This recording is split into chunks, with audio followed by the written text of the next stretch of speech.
We all dream every night. By the time you're 24 years old, you've spent 2 entire years in the dream state. And by the time you're 48, you've spent 4 entire years in the dream state. Lucid dreaming and out of body are like a house cat and a mountain lion. I discuss how people have used lucid dreaming to help heal themselves. If you think something's going to be difficult, it becomes difficult. If you think it's going to be easy, it becomes easy. If you think it's possible, breeze right through. Think it's going to be impossible, you'll bounce off the wall and not be able to get through.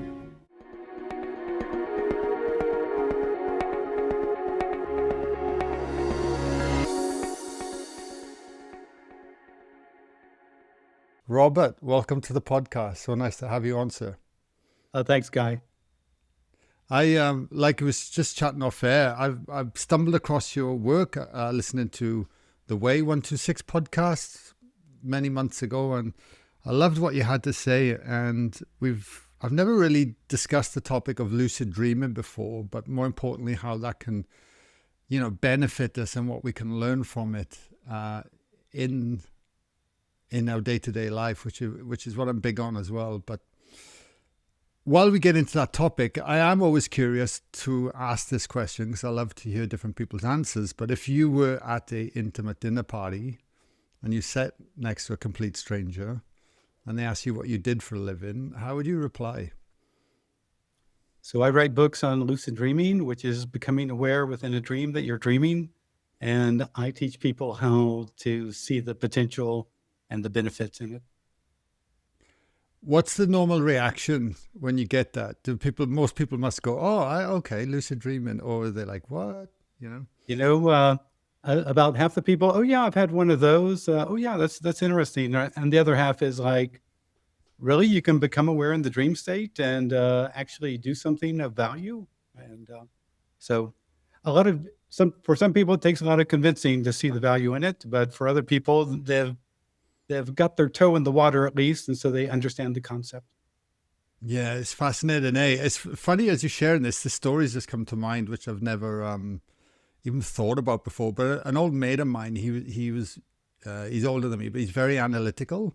He's got a corporate job and everything like that. I'm not sure what he's doing now. I've spoken to him for quite a while, but I remember him always telling me a story about his mother said, one day she woke up lucid and she was outside her body and then just floated down the street and then popped back in and then told her son, the family, and that planted a seed in his mind, and it always sat with him because he was so analytical. I hadn't had any experiences if anything like this was even remotely possible, but it was always there, and I feel like that's where a lot of people are at with this kind of stuff. Right. And also sometimes it can be a little bit confusing. Sometimes when I talk about lucid dreaming, there's a formal definition when you realize within a dream you're dreaming, when you literally know, hey, this is a dream. But there's also out-of-body experiences which are similar but not exactly the same. I tell people lucid dreaming and out-of-body are like a house cat and a mountain lion. They're both in the feline family, and they share a lot of characteristics that are the same, but one you'd invite into your house, and the other would be something you want to keep outside. So they're not exactly the same, and so that's another issue that oftentimes comes up when I start talking about lucid dreaming. Which one's the house cat and which one's the mountain lion, just to clarify? Lucid dreaming is the house cat. So I'll tell you my very first lucid dream, and this happened spontaneously when I was about 10 years old. I was at the public library in my hometown looking at the books, and all of a sudden, out of the corner of my eye, I see a little baby Tyrannosaurus Rex walking through the book stacks. And even though I was 10 years old, it occurred to me, wait a second, dinosaurs are extinct. How can I be seeing this? And then it occurred to me, oh crap, I'm in a dream. This is a dream. I'm dreaming this. And then I thought, well, if this is a dream, I can tell myself to wake up. I told myself to wake up, and I immediately woke up. So that was my very first spontaneous lucid dream. And the reason it's kind of like a house cat is you notice something strange in the dream, and that makes you question the nature of reality such that you come to the right conclusion. Hey, I'm dreaming this. This is a dream. Now, an out of body could occur when you're having a heart attack. All of a sudden, you're floating on the ceiling, looking down at your body. The nurses, the doctors, they're trying to revive you. That's not realizing within a dream you're dreaming. That's a whole separate thing. Or you might be trying to fall asleep, and all of a sudden, you start to hear this weird rushing sound around you, like someone playing a didgeridoo, right by your ear. There's all this energy and humming and all. That's not realizing within a dream you're dreaming. That's having some weird things, and now all of a sudden you're seeing your bedroom from 6 feet above your bed or where you were in physical reality. So again, there's some similarities, but they're not exactly the same. No, that's great. And that's great to get the clarification early on. So, because we want to go in this direction of lucid dreaming. I'm curious to ask you as well, or know why, from having that first lucid dream experience to now becoming a writer on the subject, like that, and actually, because it's quite a unique topic, let's say, and what led you down this path after that moment? Right. So a few years later, when I was 16 or 17 years old, I taught myself how to become lucidly aware, how to consciously induce lucid dreams. And then when I was at the university, 5 years later, the scientific evidence for lucid dreaming came out. And I was blown away because now, finally, with the scientific evidence emerging, I could talk about it with my friends without them rolling their eyes or telling me, oh, you're having a dream about a dream or, whatever. So the reason I got into becoming an author, though, was as I went deeper down the path, I saw all the incredible potential of lucid dreaming, and no one was writing about it. People were kind of writing, little bits and pieces, access creativity. Okay. Maybe resolve a problem that you have in the waking world in the lucid dream state. I thought, okay, but there was so much more. And so that's why I just decided, I'm going to write a book on this and work with my friends, get all the best stories out there, and really make it very clear to people how you can use lucid dreaming for your own personal growth and transformation. Yeah. Before we get into the potential of it, then, like you mentioned, what I'm curious to ask you as well is, as that 16 or 17-year-old boy, what was the lure into teaching yourself how to lucid dream? Like, there must have been something there going, wow. When you become aware within a dream and it's a dream, and that now potentially at least you can fly, you can go through a wall, you can walk on the ceiling, you can walk on water, you can have so much fun. So here I am, a 17-year-old kid having my first lucid dreams, and I am having so much fun. But as I went along, I realized also simultaneously, I was being taught things about the nature of dreaming, about how the dream reality works, about the nature of mental energy. And so I was learning things as I went along. But at first, what hooks you is just how much fun it is. You go in there. Yeah. What is, I mean, how do you look at then dreams? Like if we start to break this down, from A to B to C, like, first of all, you say there's a dream. And what do you see dreams? Because there's a lot of information out there, and then in dream interpretation, and they encourage you to write dream journals. And what does this all mean? And this is before we even go lucid and we're awake inside a dream.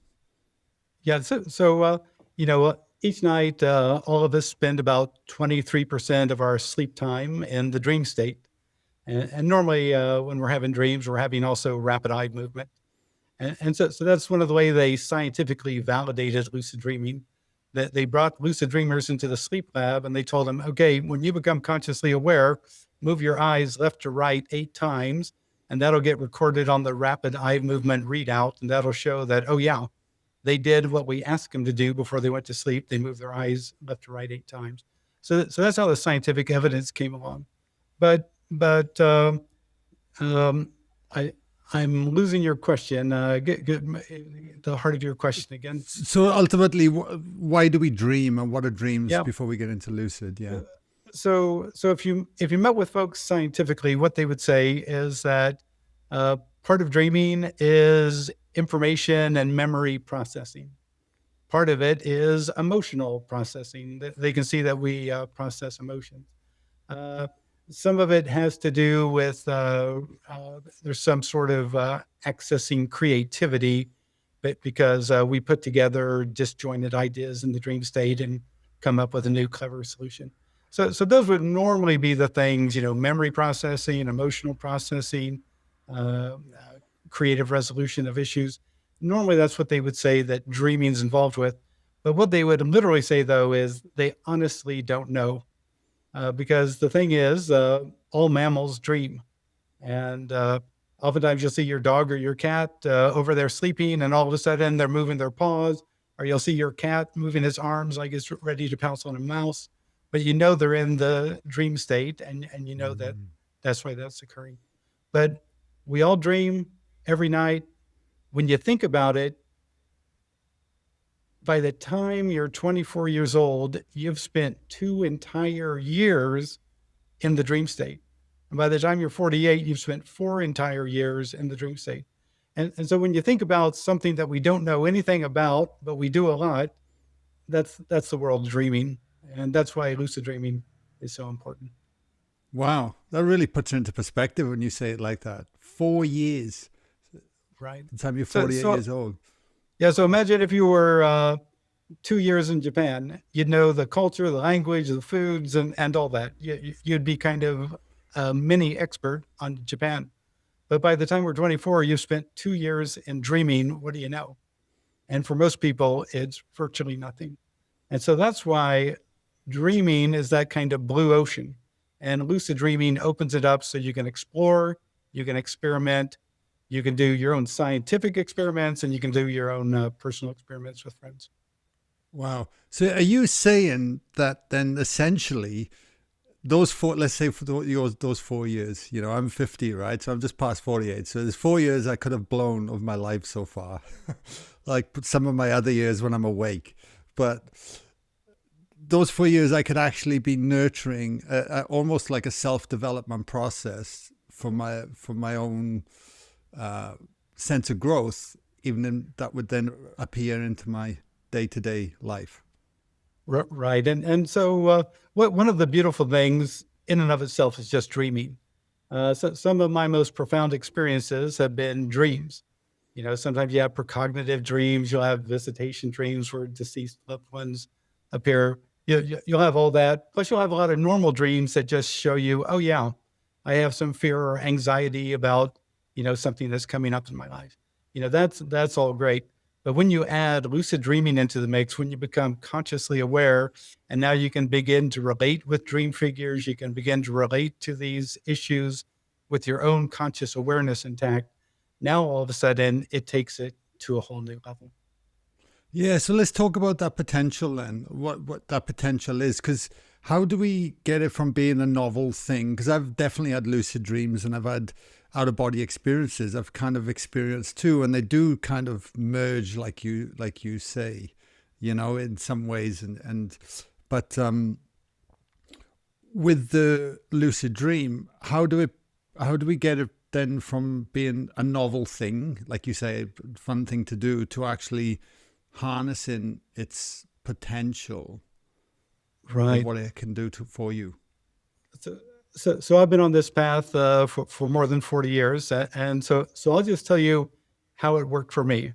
And so again, at the beginning, just had fun. But along the way, I began to notice things. And probably the first thing I began to notice is how our beliefs and expectations are projected out there into the lucid dream. And so like a classic example for me, one time I found myself in the theater and I was looking around and I was thinking, wait a second, what am I doing here? I don't remember getting here. Oh, this is a dream. And suddenly I realized, okay, this is a dream. I decided to fly out of the theater. So I flew right through the wall to go exploring to see, where is this place? And now I'm flying around this kind of futuristic college campus. And I decided to fly back to the original spot. So now I'm flying back the other way and I'm coming up to the building which I flew out of. And now the bricks seem really thick and rugged and tough. And as I'm flying through it, I suddenly have this kind of sense of doubt, like, oh, this is going to be hard. And what happens, I get stuck halfway through the dream wall, the one that I flew through earlier.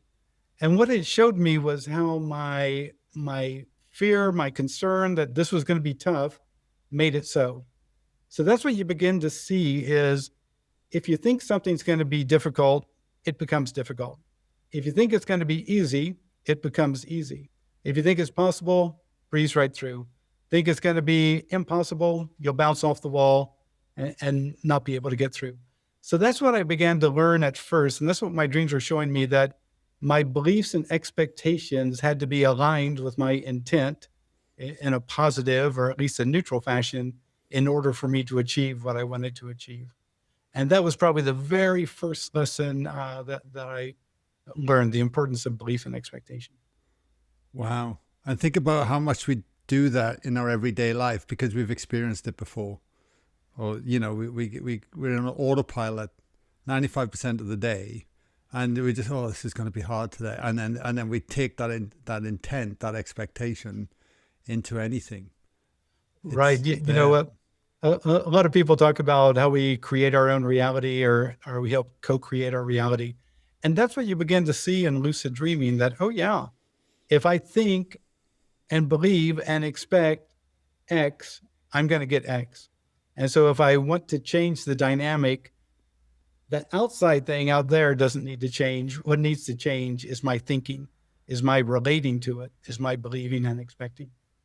Yeah, and that's very challenging to do. And did you find that then altering in your day-to-day life once you started to get that? Right. You know, it showed me how important this kind of thing was, that beliefs and expectations matter. You know, if you don't mind a story, so after I wrote my first book, I have a chapter on there in using lucid dreams for physical healing. But you can also do something we call lucid living, which is you take the ideas from lucid dreaming on how the unconscious works, how the mind works, and you transfer it to the waking world. So at that time, I had hay fever every August and September here in the States. My nose would run constantly. My throat would choke up. My sinuses were all clogged. It was just really a mess for like 2 months out of the year. So what I decided to do was lucid living without even doing anything in a lucid dream. I just began to tell myself every time that I feared or thought about hay fever that no, not anymore. From now on, I breathe easily and naturally. And I'll tell you, by following my thoughts, being mindfully aware of that fear and concern, stopping it, and then telling myself from now on, I breathe easily and naturally. The first year I had a 70% reduction in symptoms. The next year, a 90% reduction. The next year, a 95% reduction. And now I don't even think about hay fever anymore because I don't have it. I breathe easily and naturally. So that's why all of a sudden this issue of belief and expectations, you think, oh, well, sure, that's just your mind. It's not going to have any immediate effect. If you learn how to use your mind, it will have an immediate effect. It'll have a very definite effect. But if you just go along with the program, just kind of sleepwalk through things, don't be surprised that you just get the same old stuff, because if you want things to change, you've got to change the mind. And you did nothing else with the hay fever except change that observation patterns of how you're behaving. Yep. Mindfully observed whenever I was thinking about it or fearing it. Told myself, nope, not anymore. Third part, you got to tell yourself where you want to go. And so my intent became, from now on, I breathe easily and naturally. And that became evident. That became the new paradigm in my life. Yeah, fascinating. Because we're always hammering that home in our events as well, because there's a vast difference between expectation and intention, and we're always trying to remind people about that, because intention is present moment, is what are we bringing into this moment, versus expectation, which is normally based on a past experience that we're imposing on a future event that hasn't happened, and right. We're never present. I'm actually here right now at a retreat space in Taupo, New Zealand, and it's beautiful. And it really brings home the difference between understanding this work and actually living it. Because that's what retreats can do and why we're so passionate about it. They give you the space to slow down, to reconnect, and truly let something deeper land. So it's not just an idea, but it's a lived experience. That's why we created Live in Flow. So if you've been feeling this shift in your own life and you know you're ready to go deeper, then come back to liveinflow.co to find out more. Anyway, back to the episode. Right. And also sometimes when I interact with people at my workshops and stuff, I'll find that some of them confuse belief, which is kind of a habitual idea, with a wish. You know, if you wish for something, well, that's just kind of a momentary fixation or a momentary hope or desire. But a belief is something that you habitually think about. You know, from now on, I breathe easily and naturally. That's what I told myself probably 5 or 6 times a day whenever that fear of hay fever came up. And soon it became my habitual belief. And what do we experience? Oftentimes we experience our beliefs. And so beliefs are, in my thinking, a habitual idea that we tell ourselves over and over and come to believe is true or is some part of the nature of reality.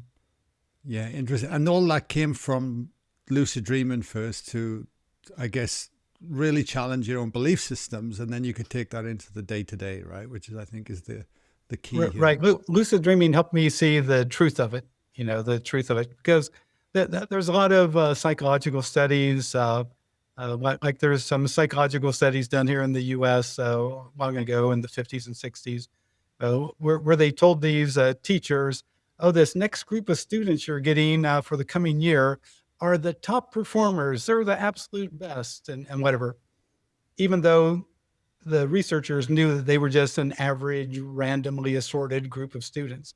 Now that group got special attention from the teacher and whatever, and they increased their performance way beyond what they should have. The other group, they told another teacher, oh, you're getting all the difficult children. And what happened? That class was full of difficult things, and the educational outcomes were very much lower. So that's kind of what they call the Pygmalion effect, that if you believe that something's going to be the case, then you manipulate your thinking and approach and everything in order to live up or down to that belief. And so you really see the importance of belief and expectation. That there's a lot of studies out there that confirm how this all works. No, fascinating. While we're on the topic of this then, with the belief and health as well, have you, like with running events and people and teaching, have you heard of any other cases around healing? Because I feel, as you know, like hay fever, it's probably painful enough for you to want to resolve it, but it's not life-threatening, where there's a big fear that's kicking in that we're coming up against.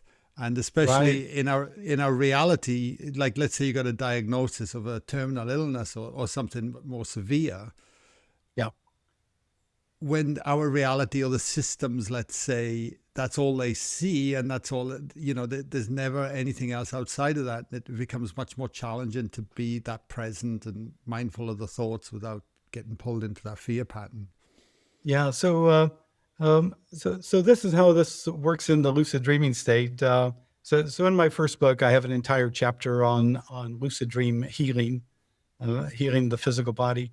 And normally what happens is just like you say, people have physical situations that they can't resolve.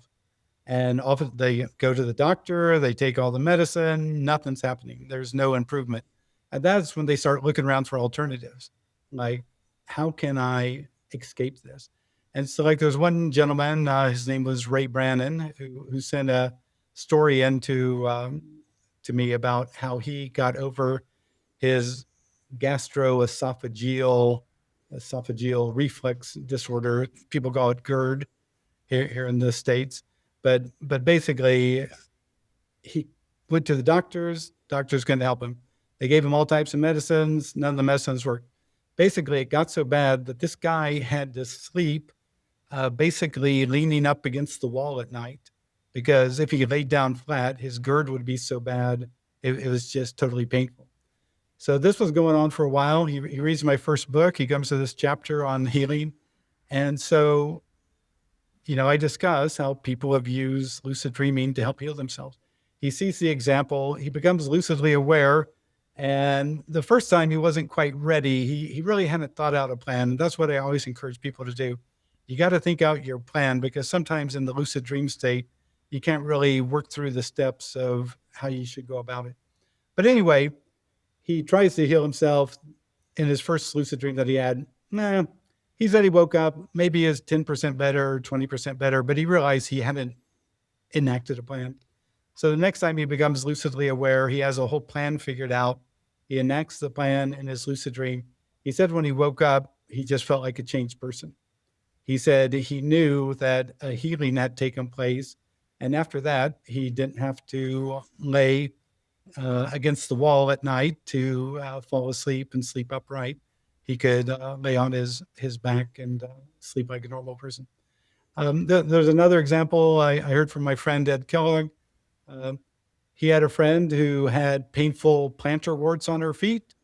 These were really painful. And so she tried all the typical things, I believe, to make them go away. But she started using imagination or visualization to visualize them to go away. She had been doing that for months and it still hadn't worked. Finally, she talked to Ed, and Ed said, well, why don't you try to heal yourself in a lucid dream? And so they talked about it. The next time she became lucidly aware, she created a ball of healing light between her hands, and she put it over each of her feet in the lucid dream while intending for the plantar warts to be healed.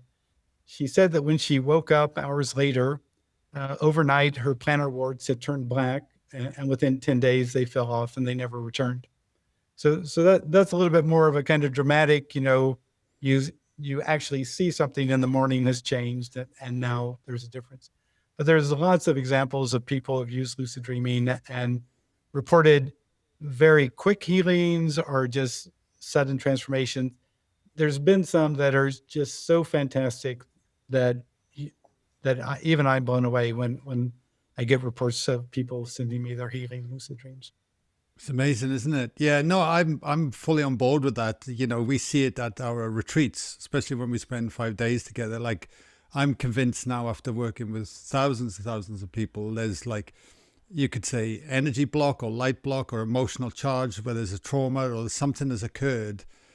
But we get so entwined with the story and the behavior and the belief system and how we then perceive our reality in any given moment. It's so muddied to what is actually happening, to what's going on in our minds.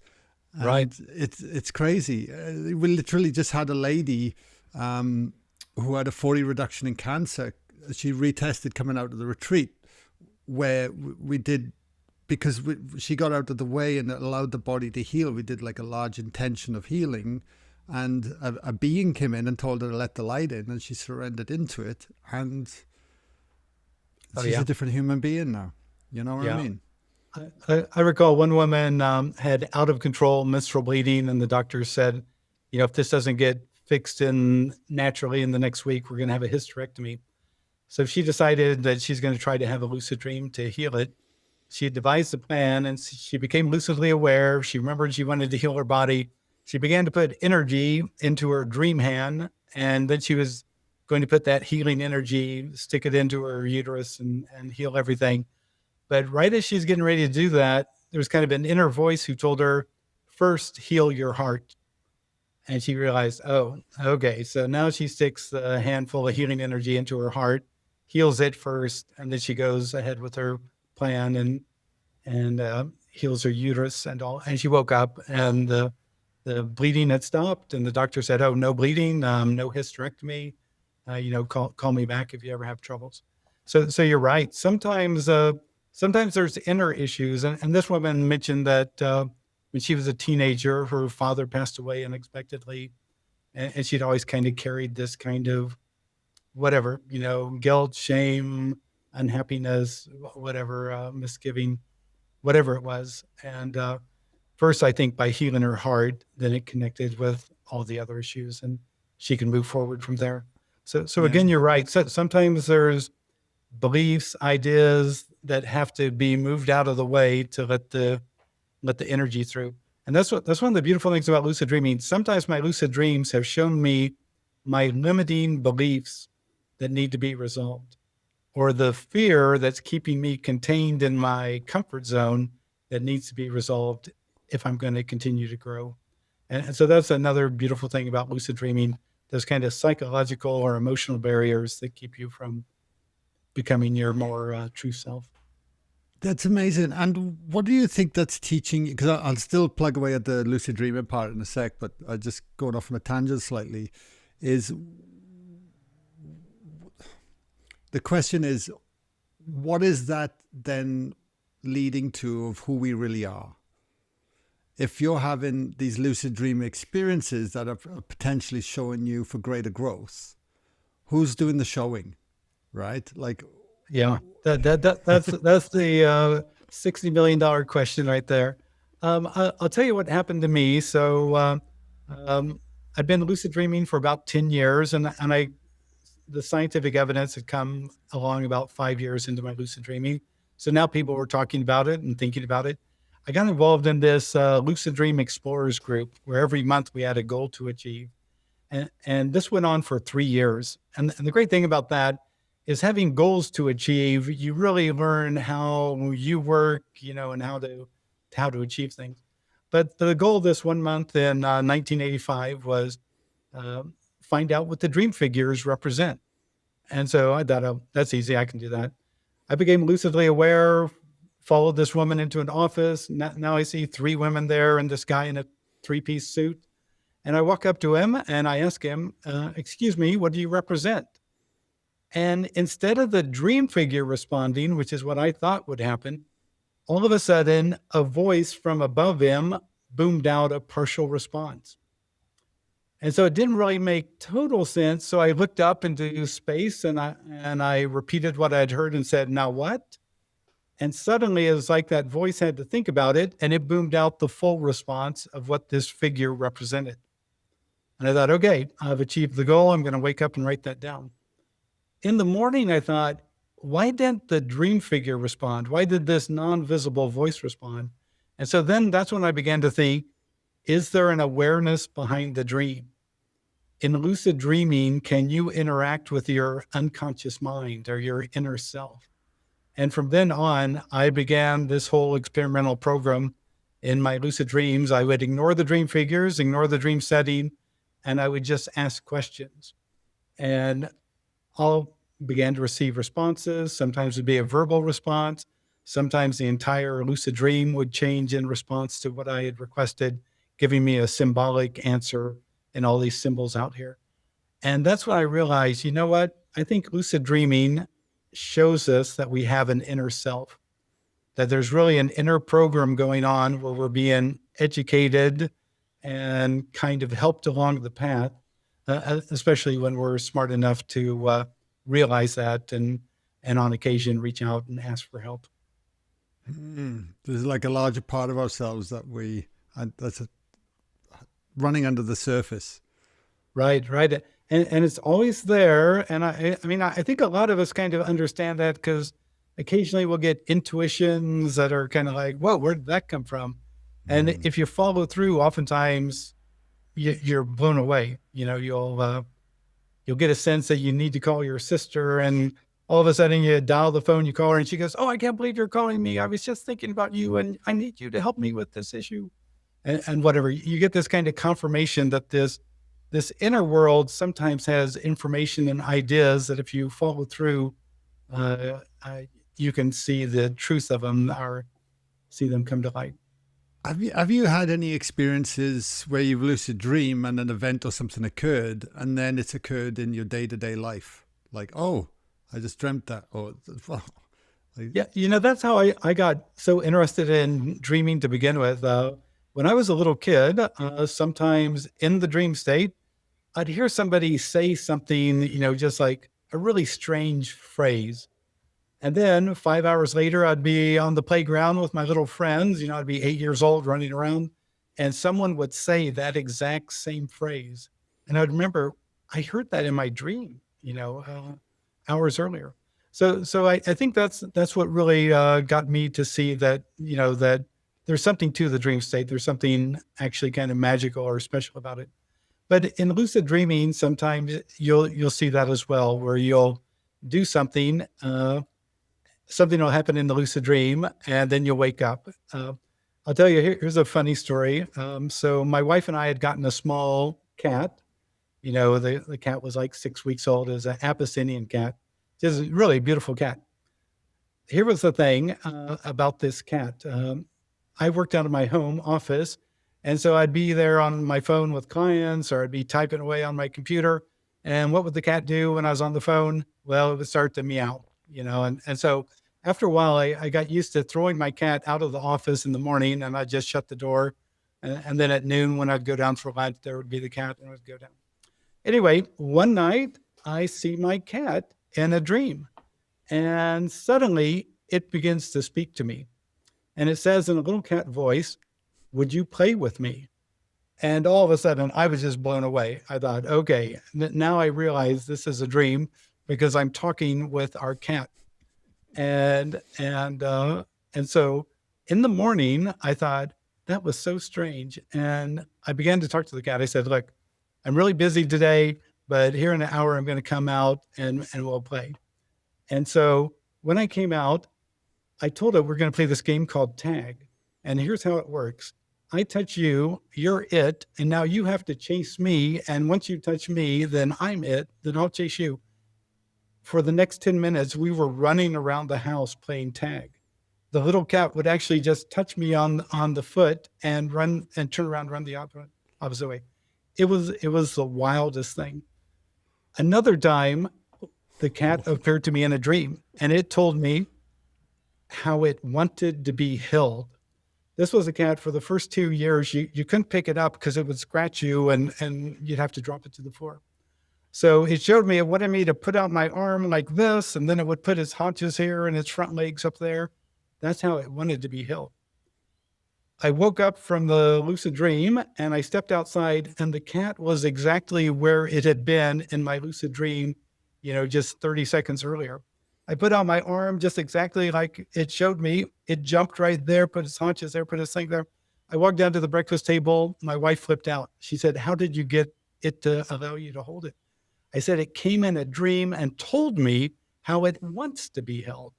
And so, when you have those kind of moments, that's when you realize there's more going on here in the world. There's more going on in dreaming than we normally think about. And that even when it comes to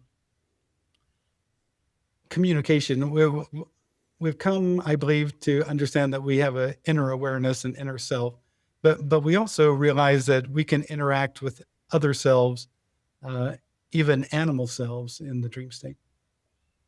That's amazing. So, how do we evoke a lucid dream then? Because it's funny. I always remember as a kid eating somebody telling me to eat lots of cheese or something like that. And you'll get wild dreams when you go to bed. You know what I mean? And then you'd try eating a block and see what was happening. I did anyway. But yeah, how do we start to consciously do this? Right. So the first thing it helps is to have good dream recall. Just because a lot of us have kind of given up on, dreams, and we kind of ignored them. So it helps have some pretty good dream recall. So I asked people, if you could start a dream journal or start a process of just, remembering at least one dream a night, something like that. But then when it comes to it, if you're a total rank beginner, I'll tell you how I taught myself before the scientific evidence how to lucid dream. So I've been reading a book by Carlos Castaneda, who was this UCLA graduate student in anthropology who was studying psychoactive plants. And he meets this shamanic teacher, Don Juan, who tells him that he can become aware in his dreams by finding his hands. And I'm reading this book and I think, what? Where's the technique? I don't get it. So there wasn't a technique, so I just invented one. So here's what I did, because I knew about the power of suggestion. Each night before I'd go to sleep, I'd look at the palms of my hands and I would just repeat over and over as I looked at them. Tonight in my dreams, I'll see my hands and realize I'm dreaming. Tonight in my dreams, I'll see my hands and realize I'm dreaming. Tonight in my dreams, I'll see my hands and realize I'm dreaming. So I do that for about 5 minutes, make it my intent before I went to sleep. The first night, nothing happened. So the second night, I do the process, nothing happened. The third night, I do the process. And now I'm walking through my high school hallway because I was in high school at the time. And boom, my hands popped right in front of my face. And I go, oh crap, my hands. This is a dream.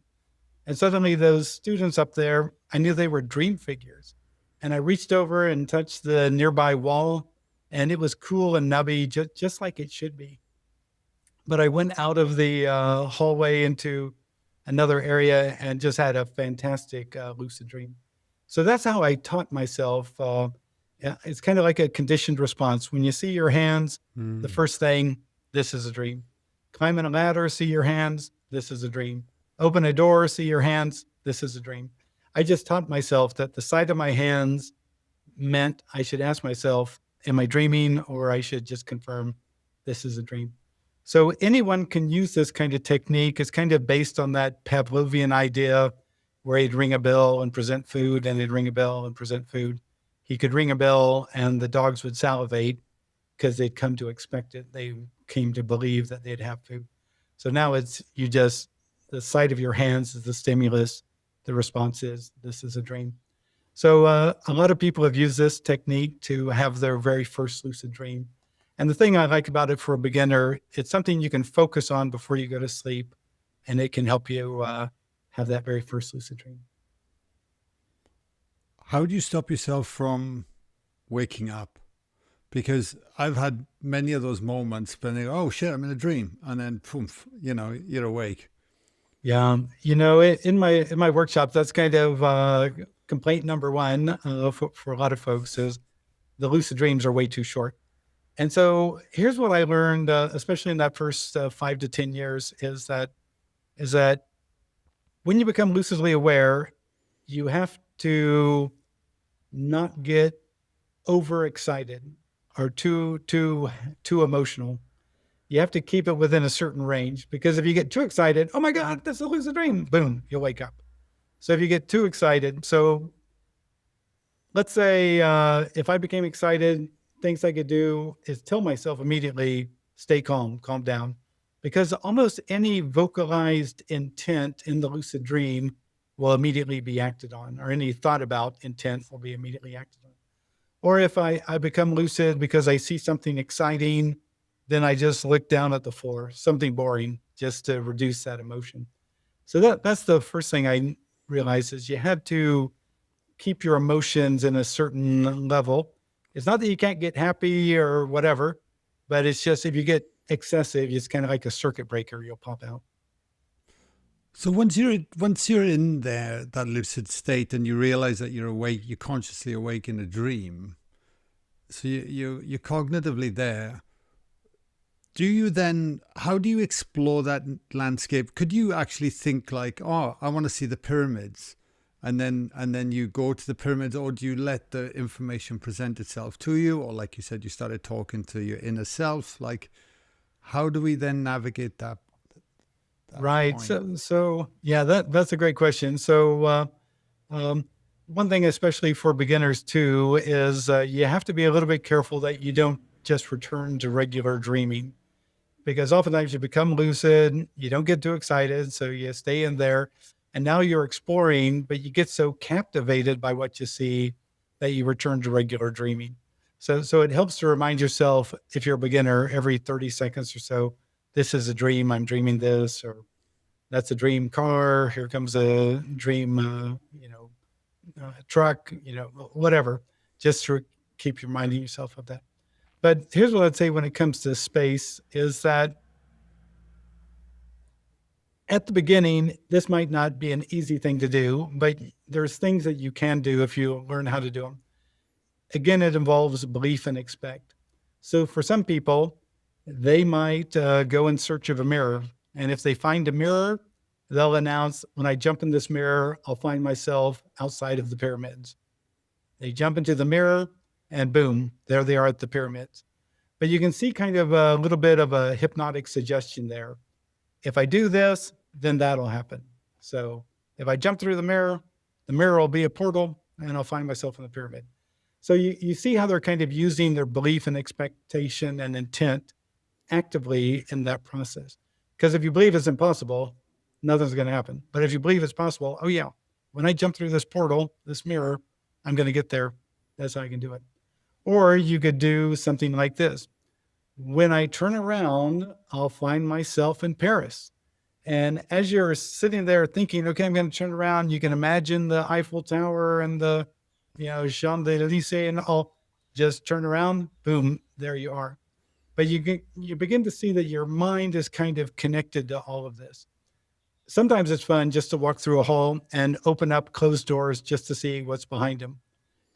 Because you know that on some deeper level, your unconscious is having to create something on the other side of the door. And so sometimes it's fun just to open up all the doors just to see, what you can have it cook up. Yeah, fascinating. And this is from my own curiosity as well. Have you had experiences where you've been lucid and then ended up out of body? And so from the domestic cat to the mountain lion, and how do you tell the difference?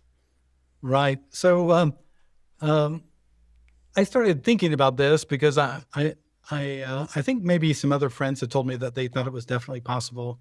And I remember reading in one of the Carlos Castaneda books, something kind of similar. So this is what I did. I became lucidly aware, and what I did, I announced, "Now take me to the next form. Now take me to the next form." Or I either said the next form or the next level, and boom! Suddenly, I was in what apparently was an exact replica of our kitchen, which was like 6 feet below where I was sleeping.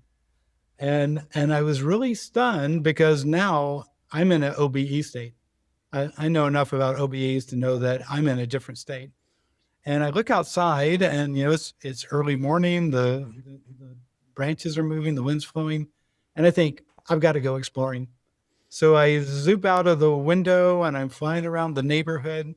I fly through the neighbors' houses. It was really hilarious. OBE just to fly through the neighbors' houses. Then I come back to outside of our house, and I saw this one house, and I remember the people who lived there and how the husband had just passed away. And so I decided to explore. So I shot up into it. I kind of created a window where there wasn't a window in waking reality, but that's where I went in and got the sense of the second floor. And it was funny, when I was up there, all of a sudden I turned one corner into a room and I saw the homeowner kind of pull the covers down and look, and then pull the covers over her eyes like she had seen me. And I said, "Oh, Mrs. Holtz, I'm so sorry. I know your husband just passed away, but I just want to let you know that, we continue on after death. And so there's nothing really to be worried about." Anyways, so I eventually decided, I should wake up and get out of this. About 6 months later, Mrs. Holtz sold the house, and I was able to go there when they were opening up the house for possible sales. And I could confirm all the details of how it was laid out and how it was all structured. So that was how I moved from a lucid dream.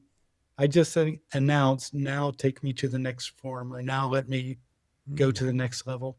And it was a sudden, instantaneous change. I was in a dream, and then boom, I was in the virtual reality of our kitchen. Yeah. That's fascinating. No, I've had similar experiences from that to that. And that's why I wanted to hear your perspective. One thing that I want to mention, and I'm interested to know if you've explored this or not, or speak to it a little bit, is around unresolved wounds or trauma. But then, so what I've found in my own journey was that I would spontaneously go out of body, say, or have these experiences, and they weren't very pleasant, right? you know, or you could have a nightmare or something, and you know, dreams, and but what I realized when I flipped the script was that I'm actually seeing it through a lens of trauma that's unresolved or isn't healed, and I'm projecting it into my this state of being, like I would project it into my day-to-day life, like they were mirroring exactly the same. Like if I carry anxiety and fear inside of me because I don't even know I've got an unresolved wound that needs to be released, I'm actually going to see the world as a fearful place. I'm going to watch the news more. I'm going to be doing all these things that's going to continue to perpetuate that fear in me, so I don't have to change my state of being. And it was fascinating that it was actually bringing that into this state. And the moment I got it and was healing those wounds more and more, everything just changed. Right. You know, and I just wanted to know your thoughts on that. Have you experienced that? Is that something you've looked at? And Right. I remember one time I was giving a talk in Bogota, Colombia, a weekend workshop. And in the front row, there was a woman who asked excellent questions. So I knew that she was already a talented lucid dreamer, because you wouldn't ask the kind of questions she was asking unless you were already in the space. Anyway, but there was one thing that was really strange about her. She had all this pain in her face. You know, when you meet someone for the first time and you just see this pain in their face, you don't know what the issue is, but you can just see that they've been through some heavy stuff because they have all this pain in their face. Anyway, so the event comes to an end. 6 months later, they have me come back to Bogota. I come back. This woman walks through the door. Now, like 70 or 80% of the pain is gone from her face. She looks taller, younger, more attractive, everything. And I ran up to her and I asked her, the translator, what happened to you? And she said she had never conceptually thought of emotional healing in a lucid dream until she heard my first weekend workshop. And as soon as I explained the process and everything, she realized that that's what she was going to do. She said later that month, she had a lucid dream. She had developed a plan. She enacted her plan in the lucid dream. She said the healing energy that came to her was just off the charts, just utterly profound. She said she woke up and she was a brand new person. And before she left, she said, but there's one funny thing, Robert, I want you to know. I said, what's that? She said, I still remember the traumatic incidents, but now there's no pain. There's no pain, there's no shame, there's no guilt, there's no anxiety, there's no nothing. They're just, oh yeah, it happened. Just like, eating a banana or something. Yeah, it happened. Nothing to it. So I've seen people have just profound transformations after one time. But I do want to say that in the world of psychology, now they teach people to have lucid dreams in order to resolve recurring nightmares from post-traumatic stress disorder. Because they've found, that just becoming aware within the dream one time and changing one little thing ends the nightmares, that they just basically cease. And now that the nightmares have ceased, now you don't have to, drink half a bottle of whiskey to fall asleep or something. You can fall asleep naturally and you don't have to do all these other things. So there's a lot of healing potential here, especially for emotional and psychological healing. That's awesome. That's awesome.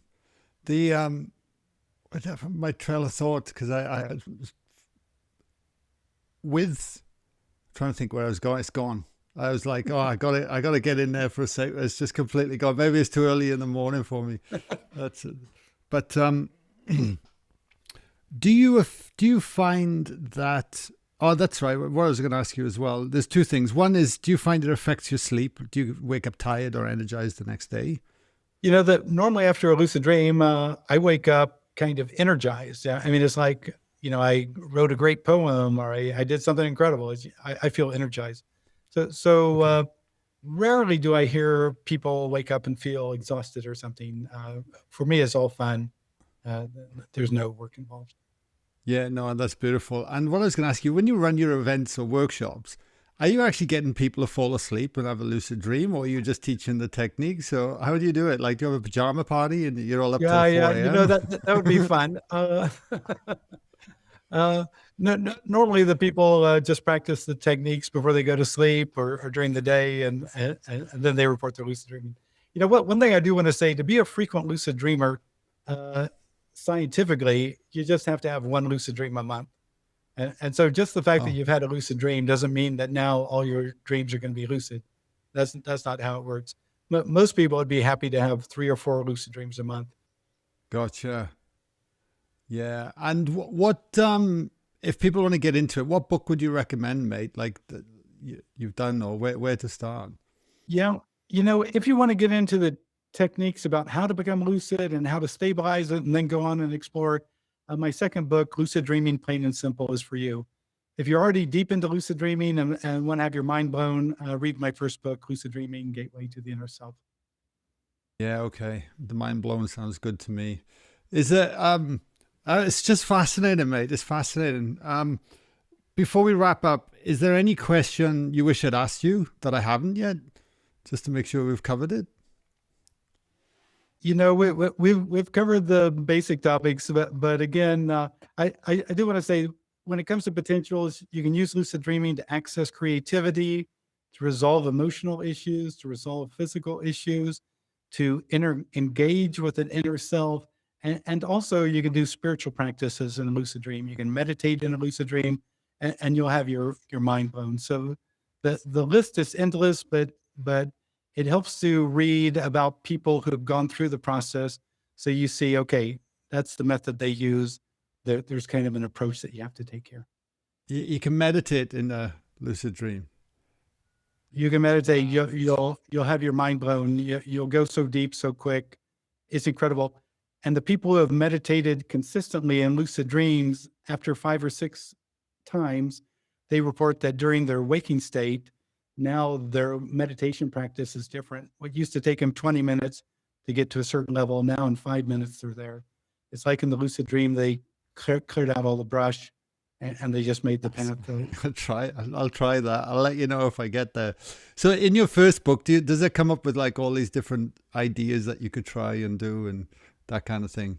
Yeah. Wow. Where your imagination limits you to, really, it sounds like, at the end of the day. It's really something, because also, like I had mentioned earlier, so sometimes the issue is our limiting beliefs.